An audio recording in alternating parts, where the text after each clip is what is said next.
चलिए, कई छात्र काफी समय से कमेंट कर रहे थे कि सर बायोलॉजी क्लास 10th के महत्वपूर्ण प्रश्न लाइएगा। सो दोस्तों, आज की इस क्लास में हम बायोलॉजी क्लास 10th के महत्वपूर्ण प्रश्नों के बारे में बात करेंगे।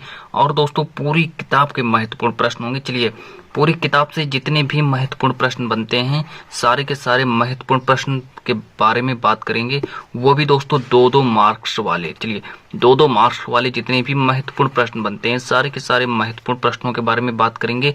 सो दोस्तों, ये आपका पार्ट 1 रहेगा। चलिए, ये आपका पार्ट 1 रहेगा। चलिए, देखने की जो मेरा पहला प्रश्न है दोस्तों, वो कौन सा मेरा पहला प्रश्न है। चलिए, सो दोस्तों, मेरा पहला प्रश्न देखिए क्या कह रहा है कि फल तथा बीज। चलिए, पहला प्रश्न है, आप लोग जल्दी से देखिएगा पहला प्रश्न क्या है दोस्तों। जल्दी से देखिए आप लोग पहला प्रश्न क्या है। जल्दी से देखिए पहला प्रश्न, देखिए दोस्तों आ चुका है। चलिए, जल्दी जल्दी से देख लें। चलिए, कि फल तथा बीज। चलिए, जो फल है और जो बीज है, फल और बीज का निर्माण, फल व बीज का निर्माण कैसे होता है, वह फल का निर्माण कहाँ से होता है, बीज का निर्माण कहाँ से होता है।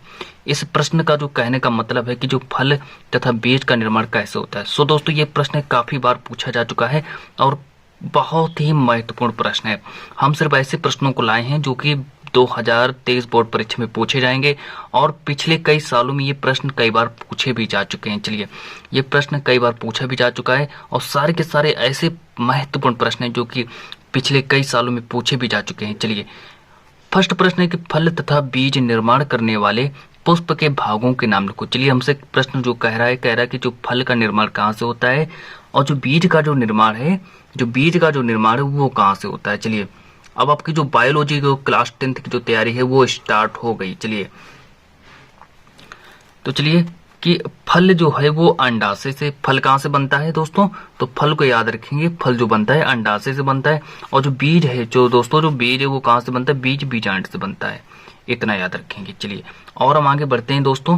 प्रश्न नंबर 2 के देखते हैं। प्रश्न नंबर 2 देखते हैं क्या है। प्रश्न नंबर 2 देखते हैं दोस्तों क्या है मेरा। चलिए, प्रश्न नंबर 2 देखते हैं कि, चलिए लिखते भी जाइएगा, साथ साथ में दोस्तों लिखते भी जाइएगा। प्रश्न नंबर 2 देख लीजिए क्या है। चलिए, कि विटामिन डी की कमी से, चलिए विटामिन जो डी है, विटामिन डी की कमी से होने वाले 2 रोगों के नाम लिखना है हमको दोस्तों।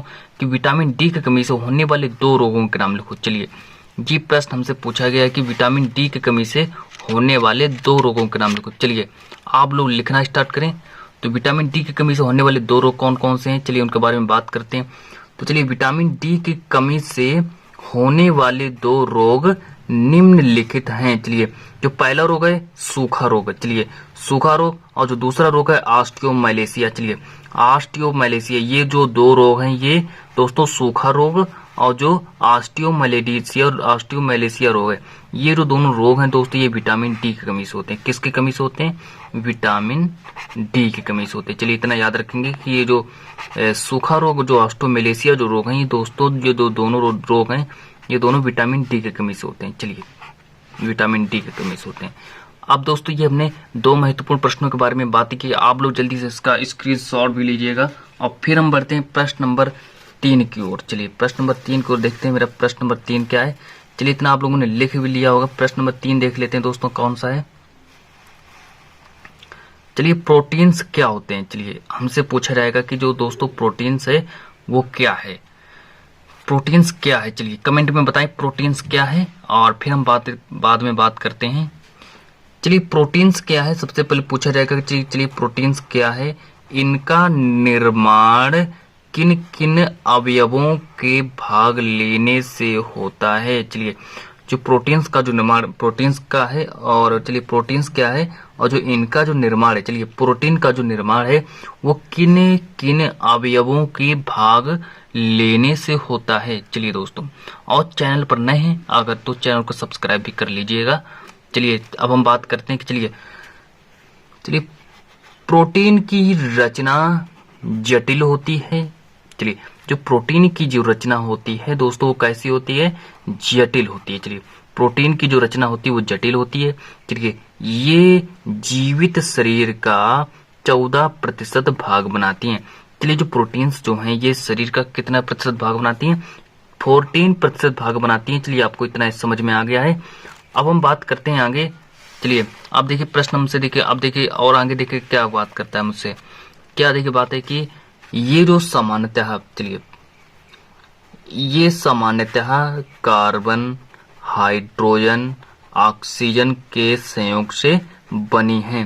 चलिए जो इनका निर्माण कहाँ से होता है, कार्बन, हाइड्रोजन, ऑक्सीजन के संयोग से बनी है, इतना याद रखेंगे। चलिए प्रश्न नंबर 3 हो गए हैं, जल्दी जल्दी से लिखना स्टार्ट कर दें दोस्तों, और चलिए इसको भी लिख लीजिएगा। प्रश्न नंबर 3 हो गए हैं। अब हम बढ़ते हैं प्रश्न नंबर 4 की ओर। चलिए प्रश्न नंबर 4 देखते हैं हमसे क्या कह रहा है दोस्तों। चलिए प्रश्न नंबर 4 देखते हैं दोस्तों क्या कह रहा है। चैनल पर नए तो चैनल को जल्दी से सब्सक्राइब भी कर लीजिएगा।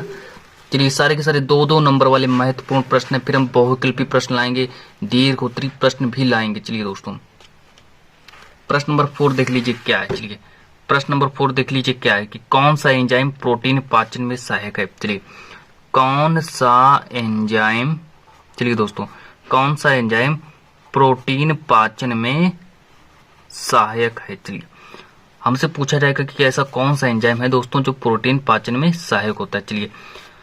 चलिए दोस्तों अब हम बात करते हैं कि कौन सा ऐसा एंजाइम है जो प्रोटीन पाचन में सहायक होता है। चलिए देखते हैं कि आमाशय के जठर रस में, जो आमाशय का जो जठर रस है, सो दोस्तों आमाशय के जठर रस में पेप्सिन होता है। चलिए आमाशय के जठर रस में जो पेप्सिन होता है वो एंजाइम प्रोटीन पाचन में सहायक होता है। तथा अब बात करेंगे तथा जो अग्नाशिक रस में, अग्नाशिक रस में कौन प्रोटीन का पाचन कर रहा है, बात करेंगे अग्नाशिक रस में दोस्तों ट्रिप्सिन होता है। चलिए ट्रिप्सिन प्रोटीन पाचन में सहायक होते हैं। चलिए आमाशय के जठर रस में कौन होता है, पेप्सिन, और अग्नाशिक रस में कौन होता है, ट्रिप्सिन होता है। चलिए इतना याद रखेंगे। और हम आगे बढ़ते हैं दोस्तों प्रश्न नंबर 5 की ओर देखते हैं। प्रश्न नंबर 5 देखते हैं हमसे क्या कह रहा है कि किस शिरा में शुद्ध रुधिर पाया जाता है। चलिए किस शिरा में दोस्तों शुद्ध रुधिर पाया जाता है, तो हमसे प्रश्न पूछा जाएगा कि दोस्तों किस शिरा में शुद्ध रुधिर पाया जाता है। चलिए तो ये फुफ्फुस शिराएं, आप लोगों ने दोस्तों नाम भी सुना होगा, और फुफ्फुस शिराओं में शुद्ध रुधिर पाया जाता है। चलिए शुद्ध रुधिर जो फुफ्फुस जो शुद्ध रुधिर जो है दोस्तों किस में पाया जाता है, फुफ्फुस शिराओं में पाया जाता है, इतना याद रखेंगे। और चलिए इतना अगर समझ में आ गया है तो हम आगे बढ़ें दोस्तों, प्रश्न नंबर 6 की ओर बढ़ते हैं। सारे के सारे महत्वपूर्ण प्रश्नोत्तर हैं। चलिए प्रश्न नंबर 6 देखिए हमसे क्या कह रहा है कि जो पल्मोनरी धमनी, चलिए पल्मोनरी धमनी में किस प्रकार का रुधिर पाया जाता है। चलिए जो पल्मोनरी जो धमनी है, चलिए दोस्तों कि जो पल्मोनरी धमनी में किस प्रकार का रुधिर पाया जाता है और क्यों पाया जाता है। चलिए किस प्रकार का रुधिर पाया जाता है और क्यों रुधिर पाया जाता है। चलिए अब हम बात करेंगे जो पल्मोनरी धमनी के बारे में बात करेंगे। चलिए पल्मोनरी धमनी को पहले समझ लेते हैं कि जो पल्मोनरी धमनी में, चलिए पल्मोनरी जो धमनी है वो हृदय से रुधिर फेफड़ों में ले जाती है। चलिए ऐसी कौन सी धमनी है जो रुधिर को हृदय से फेफड़े में ले जाती है, तो वो दोस्तों पल्मोनरी धमनी ही होगी, अतः इसमें अशुद्ध रुधिर पाया जाता है। चलिए यहाँ तक याद रखेंगे, जो पल्मोनरी धमनी जो है दोस्तों उसमें किस प्रकार का रुधिर पाया जाता है, सो दोस्तों उसमें अशुद्ध रुधिर पाया जाता है, इतना याद रखेंगे। और अब हम बढ़ते हैं दोस्तों, जल्दी जल्दी से लिखते भी जाइएगा। अब हम बढ़ते हैं प्रश्न नंबर 7 की ओर। चलिए प्रश्न नंबर 7 देख लेते हैं क्या है कि NADP का पूरा नाम लिखो। चलिए ये भी हमसे 2 नंबर का पूछा जाएगा कि NADP का पूरा नाम लिखो। चलिए तो यहाँ पर लिखेंगे पहले NADP, फिर देखिए एन का जो मतलब होता है दोस्तों, एन का मतलब देखेंगे कि निकोटिनेमाइड। चलिए ए का मतलब होता है एडिनिन, और डीपी मतलब डाइफास्फेट। चलिए इतना याद रखेंगे। NADP का पूरा नाम क्या होगा दोस्तों कि निकोटिनेमाइड एडिनिन डाइफास्फेट। चलिए लिख लीजिएगा। और आगे बढ़ते हैं दोस्तों, प्रश्न नंबर 8 की ओर बढ़ते हैं। चलिए प्रश्न नंबर 8 की ओर बढ़ते हैं, सारे के सारे महत्वपूर्ण प्रश्न हैं। चलिए प्रश्न नंबर 8 देख लेते हैं क्या है। चलिए कि दोस्तों सौर ऊर्जा का रासायनिक ऊर्जा में परिवर्तन किस प्रक्रिया द्वारा होता है। चलिए सौर ऊर्जा को जो रासायनिक ऊर्जा में जो परिवर्तन होता है वो किस प्रक्रिया द्वारा होता है, इसके बारे में क्वेश्चन में कहा गया है। तो चलिए देखते हैं कि जो सौर ऊर्जा का जो रासायनिक ऊर्जा में जो परिवर्तन होता है वो हरे पौधों में प्रकाश संश्लेषण द्वारा होता है। चलिए इतना याद रखेंगे, प्रकाश संश्लेषण के द्वारा होता है। चलिए दोस्तों, कि जो सौर ऊर्जा का रासायनिक ऊर्जा में परिवर्तन हरे पौधों में प्रकाश संश्लेषण के द्वारा होता है। प्रश्न में हमसे यही पूछा गया है कि जो सौर ऊर्जा का जो रासायनिक ऊर्जा में परिवर्तन है वो किस प्रक्रिया द्वारा होता है। तो याद रखेंगे कि दोस्तों कि सौर ऊर्जा का रासायनिक ऊर्जा में परिवर्तन हरे पौधों में प्रकाश संश्लेषण द्वारा होता है। चलिए इतना याद रखेंगे। अब हम बढ़ते हैं प्रश्न नंबर 9 की ओर। चलिए प्रश्न नंबर 9 देख लेते हैं दोस्तों क्या है। चलिए, काफी महत्वपूर्ण प्रश्न है कि लार में कौन सा एंजाइम पाया जाता है। चलिए, लार में दोस्तों कौन सा एंजाइम होता है। चलिए, और वह किसका पाचन करता है। चलिए,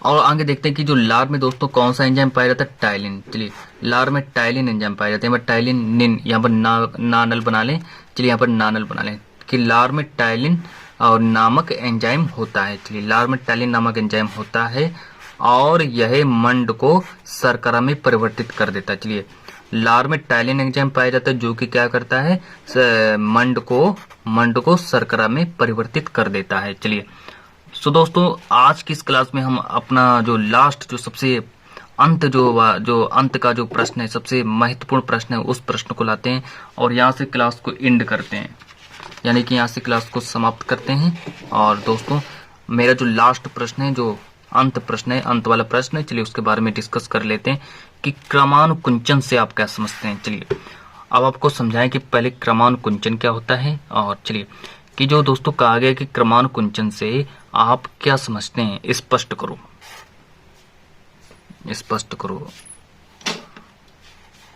क्रमानुकुंचन से आप क्या समझते हैं, स्पष्ट करना है हमको। चलिए देखते हैं कि अब हम क्रमानुकुंचन को स्पष्ट करते हैं। और सो दोस्तों, भोजन को आहार नाल में आगे बढ़ाने के लिए क्रमानुकुंचन नामक एक विशेष प्रकार की एक गति होती है। चलिए, भोजन को आहार नाल में आगे बढ़ाने के लिए किस प्रकार की गति होती है, क्रमानुकुंचन नामक एक विशेष प्रकार की गति होती है। चलिए, जिससे भोजन जो होता है वो पाचक रस के साथ अच्छी तरह मिल जाता है। ये दोस्तों क्रमानुकुंचन का ही कार्य है कि जिसके कारण जो भोजन है, भोजन को आहार नाल में आगे बढ़ाने के लिए किसका काम होता है, क्रमानुकुंचन नामक एक विशेष प्रकार की गति होती है। चलिए, और आगे देखते हैं जिससे भोजन पाचक रस के साथ अच्छी तरह मिल जाता है। चलिए दोस्तों, ये थे 10 महत्वपूर्ण टॉपिक जिनके बारे में हमने आज की इस क्लास में बात की। सो दोस्तों अभी इसके जो महत्वपूर्ण प्रश्न जो और हैं वो भी बाकी हैं और उनको भी हम डिस्कस कराएंगे नेक्स्ट वीडियो में। जब तक के लिए आज के लिए इतना ही।